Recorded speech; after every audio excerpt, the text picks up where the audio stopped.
So, for this month, I read Scythe by Neil Shusterman, a YA dystopia that just came out at the end of last year.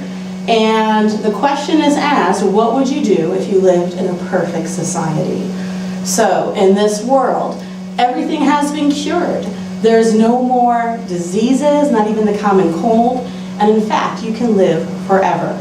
But there is one small problem, because we can't live off-world. So what do you think is going to happen in this world? Well, we become a little bit overpopulated.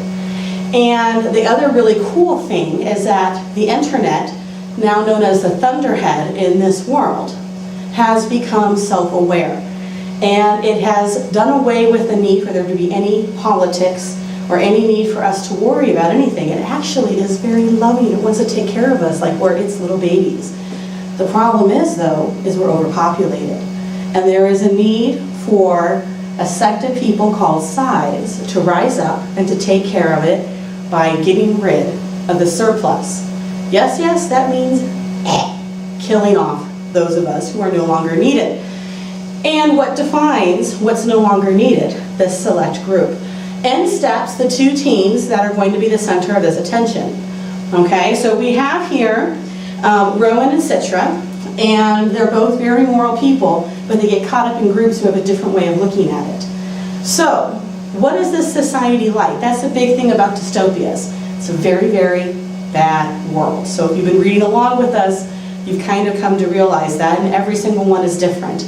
In this one, because everything is so perfect and everything is so much the same, people get caught up in being kind of bored. But at the same time, they're also terrified because they don't want to lose their life. And if they see somebody appear in a robe, they know that that could come to an end. And so there is this overwhelming sense of terror that hangs over this society because of the great unknown. If you're used to living forever, what's around the corner? And that's what the Scythes bring, is that unknown question. So dystopias have that sense of dread, that sense of terror. And so what is the other thing that I found too when I was reading this dystopia is how much it's like our own society. So everyone is so plugged in and so hooked in. People don't really look at the thunderhead anymore, but they have all the answers. And there's a point where they don't question anything anymore, because what's the point in questioning? And I see that a lot too with people nowadays when they look up stuff on the internet. What's the point in questioning? It must be true. And that's a question that keeps coming back again and again. What is the morality? What is right and wrong? If this is the way it is, if this is what I see to be true, if it's a recording, if this is what I see, it must be true. And that is a question that the Scythes themselves must look at again and again. So the last thing is, what would I do? What would you do if you were faced in this kind of society?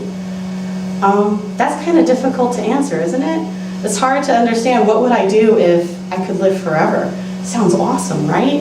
But then the point that happens to these people is that they can turn the corner. So if you reach to be 100, you can go back and be 25 again. And so some people were 25 and then their daughters were older, like 50. It's a strange idea to know that there isn't anything after where you are, or to start to believe in that. In fact, religion becomes non-existent in this society because they believe that there's no God. If all there is this life, then what's to hope for beyond that? I believe that I would fight against that kind of idea. I would like to believe that there's something more than what there is here. And to just fall into a pattern that this is all there is a sad thing.